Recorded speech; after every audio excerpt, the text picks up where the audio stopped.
할렐루야. 오늘도 함께 하신 주님을 찬양합니다. 오늘 같이 나눌 하나님의 말씀 신명기 24장 10절로 22절까지의 말씀을 통하여 구원받은 자의 공의라는 제목으로 같이 나누기를 원합니다. 자, 오늘 본문에서는요. 힘없고 가난한 사람들의 인권과 권리를 보장하라는 그 규정이 바로 오늘 말씀 속에 있습니다. 그러면서요. 이스라엘 백성이 이렇게 해야 하는 까닭은 바로 그들도 하나님의 구원을 경험한 약자였기 때문입니다. 그래서 약자를 돌아보는 마음, 이것은 하나님의 마음인 줄 믿습니다. 그 마음을 가지고 이 땅을 살아가는데, 그럼 구원받은 자의 삶은 어떤 삶이냐? 그 말씀 한 절 한 절 말씀 읽으며 우리 주님의 은혜 나누기를 원합니다. 먼저 10절부터 16절까지의 말씀입니다.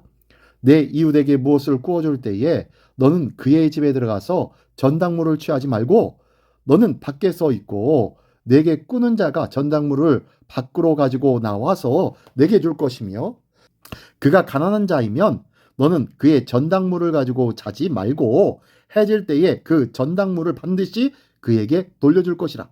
그리하면 그가 그 옷을 입고 자며 너를 위하여 축복하리니 그 일이 내 하나님 여호와 앞에서 내 공의로움이 되리라. 곤궁하고 빈한한 품꾼은 너희 형제든지 내 땅 성문 안에 우거하는 객이든지 그를 학대하지 말며 그 품삯을 당일에 주고 해진 후에까지 미루지 말라. 이는 그가 가난함으로 그 품삯을 간절히 바랍니다. 그가 너를 여호와께 호소하지 않게 하라. 그렇지 않으면 그것이 내게 죄가 될 것임이라. 아버지는 그 자식들로 말미암아 죽임을 당하지 않을 것이요 자식들은 그 아버지로 말미암아 죽임을 당하지 않을 것이니 각 사람은 자기의 죄로 말미암아 죽임을 당할 것이니라. 네. 자, 10절부터 16절까지의 말씀에 보면요. 전당물에 대한 규정을 말씀해 주고 있고요. 또 품삯은 이렇게 공급해 주고 그가 하나님 앞에 호소할 정도로 그 품삯을 미루지 말라고 말씀하고 있습니다. 또한 연좌제 금지를 규정하는 말씀이 있는데요. 뭐냐면은 아버지의 죽임당할 죄, 자식들에게 그 죄가 이어진다 안 이어진다? 네. 이어지면 안 된다는 거예요. 자, 그러면서 이 세 가지를 얘기하고 있는데요. 한 가지 한 가지씩 한번 얘기해 볼까요? 자, 보니까요. 가난한 자들의 권리를 넉넉하게 보장하는 것이 공의이고, 또한 가난한 자들에게는 최소한의 권리까지 빼앗는 것이 불리다라고 말씀하고 있는 거예요. 다시 한번 얘기하면요. 율법에 따르면 돈을 빌려주더라도 돈을 빌리는 사람의 사생활을 존중해 줘야 되고, 그리고 그의 생존권을 보장하면 하나님 앞에 의로운 일이지만, 가난한 일꾼의 존엄성을 짓밟거나 품삯을 제때 주지 않아서 생존권이 위협받을 때가 된다면은 그것은 죄가 된다고 말씀하고 있는 거예요.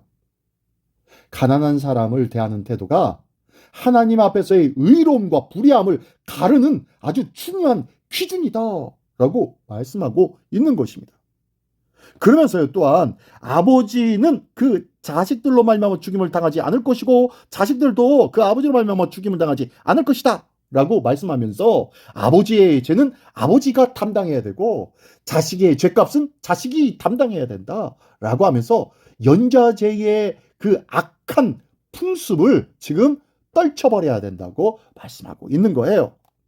각 사람은 각각 자기의 죄로 말미암아 그 책임을 물을 거라는 하나님의 말씀인 거지요. 그래서 우리가 하나님께 은혜를 받고 또한 하나님께 복을 받으면 그 복이 몇 대? 1000대까지. 근데요, 죄를 보면 3대까지 이어진다고도 말씀하고 있네요. 그건 뭔가요? 연좌제를 금지하라고 말씀하고 있는데 이건 또 연좌제 아닌가요? 네. 그거는요. 그 사람의 가정에 관련된 죄였어요. 가족 전체에 관련된 죄였기 때문에 어쩔 수 없이 그 가정 자체가 죄 가운데 빠지게 된 거죠. 그럼에도 불구하고 하나님은 딱 3대까지만 말씀하고 있는 거예요. 사실 죄에 대한 그 죄책이 3대까지 간다면 그 집안은 어떻게 되는 거예요? 그 가정은 어떻게 돼요? 한자 사자성어로 멸문지화라고 하죠. 멸문지화. 가문이 아예 사라져버리는 그런 재앙이 그 가정에 임할 거예요. 그렇죠? 그것처럼 각 사람의 죄는 각 사람에 준한다고 엄격하게 말씀하고 있는 것입니다. 오늘도 하나님의 구원받은 거룩한 백성이 되었다면 그 거룩한 백성다운 공의로운 삶을 우리가 행할 수 있는 우리 모두가 되시기를 예수님의 이름으로 축원합니다. 계속해서요. 17절로 22절까지의 말씀입니다. 너는 객이나 고아의 송사를 억울하게 하지 말며 과부의 옷을 전당 잡지 말라. 너는 애굽에서 종되었던 일과 내 하나님 여호와께서 너를 거기서 속량하신 것을 기억하라. 이러므로 내가 네게 이 일을 행하라 명령하노라. 네가 밭에서 곡식을 벨 때에 그 한 뭇을 밭에 잃어버렸거든. 다시 가서 가져오지 말고 나그네와 고아와 과부를 위하여 남겨두라. 그리하면 내 하나님 여호와께서 내 손으로 하는 모든 일에 복을 내리시리라. 네가 네 감람나무를 떤 후에 그 가지를 다시 살피지 말고 그 남은 것은 객과 고아와 과부를 위하여 남겨두라. 네가 내 포도원의 포도를 딴 후에 그 남은 것을 다시 따지 말고 객과 고아와 과부를 위하여 남겨두라. 너는 애굽 땅에서 종되었던 것을 기억하라. 이러므로 내가 네게 이 일을 행하라 명령하노라. 아멘. 네. 자, 하나님의 나라는 힘없는 자들이 권리를 빼앗기지 않고 품위를 유지할 수 있는 곳이 바로 하나님의 나라인 줄 믿습니다. 객과 고아에게 재판이라는 것은요, 그들의 권리를 보호받을 수 있는 최후의 보루였습니다. 과부에게 옷은 수치를 가릴 수 있는 최소한의 자존심이기도 하였죠. 그들을 억울하게 할 정도로 재판이 불이하고 그들에게 모멸감을 줄 정도로 사회가 비정하다면 그것은 결코 하나님의 나라일 수가 없다는 것입니다.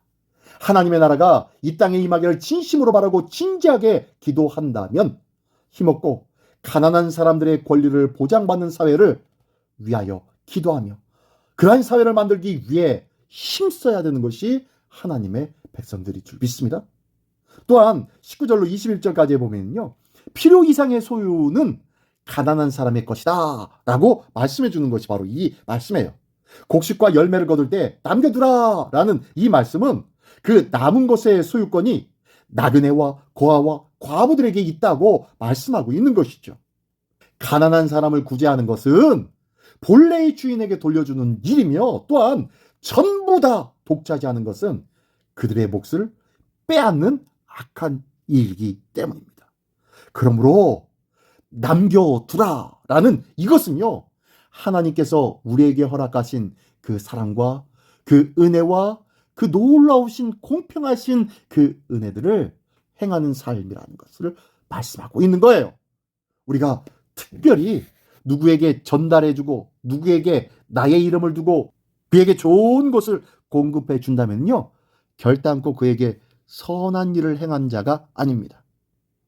그래서 여기는 뭐라 그래요? 그냥 남겨두래요. 왜요? 그래야 나그네들이, 그래야 고아들이, 그래야 과부들이, 아무것도 도움받을 수 없는 자들이 그들이 직접 와서 그들의 수고를 통하여서 걷어갈 거 아니겠습니까? 그래야 그들도 그들의 열심으로 먹고 살게 되었다라는 나름대로의 자부심이 있을 거 아니에요. 그들의 마음을 배려하는 일입니다. 누구에게서 받은 것으로 말미암아 그들의 심령이 위축되어지지 아니하도록 내버려 두라, 남겨두라 라는 더 여유 있는 하나님의 사랑과 공의를 베푸는 일들, 이것이 바로 하나님의 마음이다 라고 말씀하고 있습니다. 이 귀한 은혜의 삶이 우리 모두에게 있기를 예수님의 이름으로 축원합니다. 기도하겠습니다. 전능하신 주님, 감사합니다. 우리에게 날마다 좋은 것으로 채워주신 주님, 이 좋은 것으로 채움받았을진데 이제는 우리에게 남은 것들을 약자들에게 나눠주고 그들에게 공급해 줄 수 있는 우리의 믿음과 마음의 여유가 있어질 수 있도록 인도하여 주시옵소서. 약자들의 보호받을 권리, 사람답게 살 권리, 그런 모든 것들을 보장할 수 있는 그런 사회가 될 수 있도록 내가 먼저 그 소임을 다하는 오늘 하루가 될 수 있도록 인도하여 주시옵소서. 오늘도 베풀고 나눈 자를 통하여 하나님의 뜻을 풍성히 이뤄 가시는 하나님의 은혜가 있기를 원합니다. 주님 도와주시고 인도하여 주시옵소서. 감사드리며 예수 그리스도의 이름으로 기도드리옵나이다. 아멘.